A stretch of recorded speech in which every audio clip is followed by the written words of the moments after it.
എല്ലാവർക്കും പുതിയൊരു വീഡിയോയിലേക്ക് സ്വാഗതം. ഇന്നത്തെ നമ്മുടെ റെസിപ്പി ചായക്കട സ്പെഷ്യൽ ഉണ്ടംപൊരിൻ്റെ റെസിപ്പിയാണ്. ഉണ്ടംപൊരി, കായപ്പം, സ്വീറ്റ് ബോണ്ട എന്നെല്ലാം പറയും ഇതിന്. പല സ്ഥലത്തും പല പല പേരിലാണ് ഇതറിയപ്പെടുന്നത്. ചൂട് ചായക്കൊപ്പം ഇതൊരെണ്ണം ഉണ്ടെങ്കിൽ നമുക്ക് വേറെ എന്താ വേണ്ടത് അല്ലേ? ചായ കുടിക്കാൻ നമ്മൾ കടയിൽ പോയിട്ടുണ്ടെങ്കിൽ ചില്ലുകൂട്ടിൽ ഇതിങ്ങനെ കാണുമ്പോൾ വാങ്ങാൻ കൊതിക്കുന്ന ഒന്ന് തന്നെയാണ് ഈ ഒരു ഉണ്ടംപൊരി. ഞാൻ എന്തായാലും വാങ്ങി കഴിക്കാറുണ്ട് എപ്പം ചായ കുടിക്കാൻ പോയാലും. എനിക്ക് ഭയങ്കര ഇഷ്ടമുള്ള ഒന്നാണ് ഉണ്ടംപൊരി. അപ്പോൾ നമുക്കത് വീട്ടിൽ തന്നെ വളരെ ഈസി ആയിട്ട് നല്ല ടേസ്റ്റോടെ ഉണ്ടാക്കിയാലോ.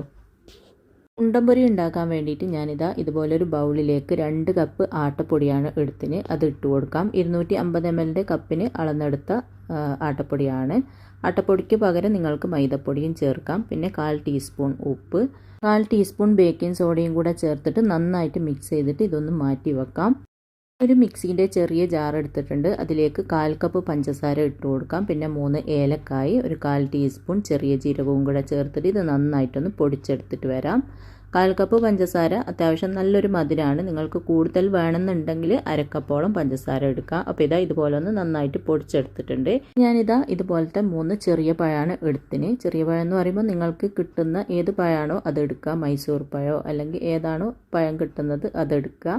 എന്നിട്ട് ആ പൊടിച്ചെടുത്ത പഞ്ചസാരയിലേക്ക് തൊലി കളഞ്ഞിട്ട് ഇട്ടതിന് ശേഷം അതും കൂടെ ചേർത്തിട്ട് നന്നായിട്ടൊന്ന് അടിച്ചെടുത്തിട്ട് വരാം. അപ്പോൾ ഇതാ പഞ്ചസാര ചേർത്തിട്ട് നന്നായിട്ടൊന്ന് അടിച്ചെടുത്തിട്ടുണ്ട്. ഇനി നമ്മൾ മിക്സാക്കി വെച്ച ആ ഒരു പൊടി ഉണ്ടല്ലോ, അതിലേക്ക് ഈ പഴവും പഞ്ചസാരയും ഒക്കെ കൂടെ അടിച്ചെടുത്തത് ചേർത്ത് കൊടുക്കാം. മുഴുവനായിട്ട് ചേർത്തതിന് ശേഷം ഇതിൻ്റെ ജാറിലേക്ക് ഒരു 1/2 കപ്പ് വെള്ളം ഒഴിച്ചിട്ട് നന്നായിട്ട് മിക്സ് ചെയ്തതിന് ശേഷം അത് ഇതിലേക്ക് ഒഴിച്ചു കൊടുക്കുക. എന്നിട്ട് കൈ വെച്ചിട്ട് നല്ലതുപോലെ ഒന്ന് കുഴച്ചെടുക്കുക. ആദ്യം 1/2 കപ്പ് വെള്ളം ഒഴിച്ചിട്ട് നന്നായിട്ട് കുഴച്ചതിന് ശേഷം വേണമെങ്കിൽ മാത്രം പിന്നീട് വെള്ളം ചേർത്ത് കൊടുത്താൽ മതി. ഓരോ പൊടിക്കും വെള്ളത്തിൻ്റെ അളവിൽ വ്യത്യാസം വരും. അത് നിങ്ങൾ നോക്കിയിട്ട് ചെയ്താൽ മതി. അപ്പോൾ ഇതാ 1/2 കപ്പ് വെള്ളം ഒഴിച്ചിട്ട് നന്നായിട്ട് കുഴച്ച് കൊടുത്തിട്ടുണ്ട്. ഈ ഒരു രീതിയിലാണ് കേട്ടോ ഉള്ളത്. അപ്പോൾ ഇനി ഞാനൊരു 1/4 കപ്പ് വെള്ളവും കൂടെ എടുത്തിട്ടുണ്ട്. അതിൽ നിന്ന് കുറച്ചായിട്ട് ഒഴിച്ചിട്ട് നല്ലതുപോലെ കുഴച്ച് നല്ല സോഫ്റ്റ് ആക്കി എടുക്കുന്നുണ്ട്. നമ്മൾ ചപ്പാത്തിക്ക് മാവ് കുഴക്കുന്നതിനേക്കാളും കുറച്ചും കൂടെ ലൂസായിട്ടാണ് ഈ ഒരു മാവ് വേണ്ടത്. അപ്പോൾ വെള്ളം മുഴുവനായിട്ട് ഒഴിച്ച് കൊടുക്കരുത്. ഇതുപോലെ കുറച്ചായിട്ട് ഒഴിച്ചിട്ട് നന്നായിട്ട് കുഴച്ചെടുക്കുക. പഞ്ചസാരക്ക് പകരം ശർക്കര വെച്ചിട്ട് നമുക്ക് ഈ ഒരു ഉണ്ടംപൊരി റെഡിയാക്കി എടുക്കാം കേട്ടോ. അതിൻ്റെ വീഡിയോ വേണമെന്നുണ്ടെങ്കിൽ നിങ്ങൾ പറയാം, ഞാൻ ഉണ്ടാക്കി കാണിക്കാം. ഇതാ ആവശ്യത്തിന് വെള്ളം ഒഴിച്ചിട്ട് നന്നായിട്ട് കുഴച്ച് ഈ ഒരു രീതിയിൽ ആക്കിയെടുത്തിട്ടുണ്ട്. ഇതുപോലെയാണ് നമ്മുടെ മാവ് വേണ്ടത്. 1/2 കപ്പ് പ്ലസ് ഒരു 3 ടേബിൾ സ്പൂണോളം വെള്ളം ഞാൻ വീണ്ടും ചേർത്ത് കൊടുത്തിട്ടുണ്ടാവും. ഇതാ ഈ ഒരു രീതിയിലാണ് മാവ് റെഡിയാക്കി എടുക്കേണ്ടത്. ഇനി നമുക്ക് ഒരു അരമണിക്കൂറോളം അടച്ച് റെസ്റ്റ് ചെയ്യാനായിട്ട് മാറ്റി വെക്കാം. ടൈം ഉണ്ടെങ്കിൽ 1-2 മണിക്കൂറെല്ലാം വെക്കുന്നത് അത്രയും നല്ലതാണ്. അപ്പോൾ ഞാൻ അരമണിക്കൂർ കഴിഞ്ഞതിന് ശേഷം ഇതൊന്ന് തുറന്നിട്ടുണ്ട്. ഇനി ഇത് നന്നായിട്ടൊന്ന് കുഴച്ച് കൊടുക്കുക. കയ്യിൽ വെള്ളം നനച്ചിട്ട് വേണം കേട്ടോ കുഴച്ച് കൊടുക്കാൻ, അല്ലെങ്കിൽ കയ്യിൽ ഒട്ടിപ്പിടിക്കുന്നത് പോലെ ഉണ്ടാവും. അപ്പോൾ വെള്ളം നനച്ചിട്ട് ഇതുപോലെ ഒന്ന് നന്നായിട്ട് കുഴച്ചതിന് ശേഷം വീണ്ടും കയ്യിൽ 2 ഭാഗത്തും നന്നായിട്ട് വെള്ളമാക്കുക. 2 കൈയിലും വെള്ളത്തിലിങ്ങനെ മുക്കിയെടുത്താൽ മതി. എന്നിട്ട് നമുക്കിതിൽ നിന്നും കുറച്ചായിട്ട് മാവ് എടുത്തിട്ട് ഇതുപോലെ ചെറിയ ഉരുളകളാക്കി മാറ്റാം. ചെറിയ ബോണ്ടയാണ് വേണ്ടതെങ്കിൽ ചെറുതാക്കി എടുക്കുക. വലുതാണ് വേണ്ടതെങ്കിൽ വലിയ ഉരുളകളാക്കി എടുത്താൽ മതി. അതൊക്കെ നിങ്ങളുടെ ഇഷ്ടത്തിനനുസരിച്ചിട്ട് എടുക്കുക. ഞാനിതാ ഈ ഒരു വലുപ്പത്തിലാണ് എടുത്തിന്.